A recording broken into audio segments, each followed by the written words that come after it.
Hello and welcome to the second part of this video. We'll be talking about negotiating conditions. Sometimes it may happen to you that you have to negotiate the conditions of a contract or the situation inside your own company. Um, so it is important to first of all listen to the other party's perspective and what they have to say, what they can see, because sometimes they see things that we don't. So listen, first listen, be ready to do so, yeah, to sign the contract or to establish the new points of that same contract.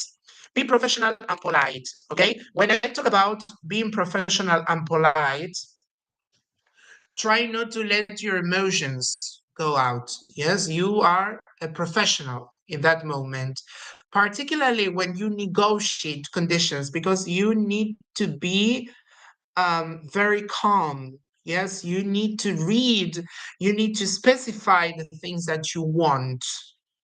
Um, and don't take too long. Well, maybe sometimes you really need to take long just to understand what you're signing for. Well, as regards this negotiation, I included some vocabulary. The first one is to describe problems. There is a problem with the annual sales targets. Yeah, there is, or we have a problem with something. Basically, this is just to sum up the idea. Basically, the problem is this one. Okay. Then, in negotiating conditions, we have some phrases like what if we did a more detailed market research? Yes, we use the verb in the past as if it was the second conditional. Would you agree to plus the verb? Would you agree to take monthly payments? For example, would you agree to arrive later to start working earlier? And then we have could you. Could you offer a discount if we offered more than 10,000, if we ordered, sorry, more than 10,000 units?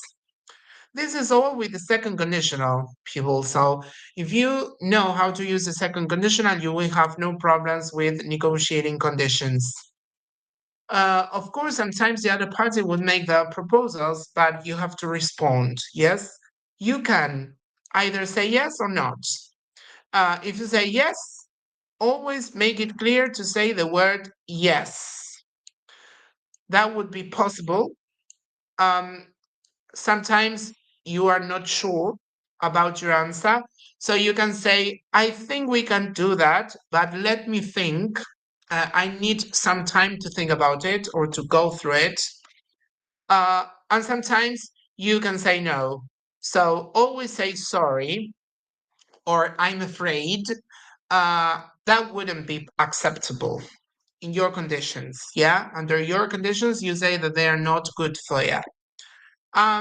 Here we have in number 4 describing the advantages, and that would allow you to be more competitive in the markets. So this is a phrase that you can use to soothe your words or your expressions for the other party. I mean, you can use this phrase just to introduce the possible advantages the other person or the other party may have when negotiating the conditions of a given contract. So, as a general conclusion, in this video, we have learned new words and expressions related to time management in business. The vocabulary is essential when we need to arrange a schedule with different tasks and activities and speak about them. The uses, meaning, and structure of the second conditional, and a list of useful expressions that help us make effective business negotiations. Remember to always listen. Listen first, negotiate secondly, and then you sign. Okay? And remember that you may have a proposal and you can also say no. In the final comments and recommendation, I included some vocabulary for negotiation vocabulary. money and finances vocabulary, banking vocabulary, and of course, more a longer explanation on the second conditional would be very useful for you. Thank you very much for your time. This is the end of this video.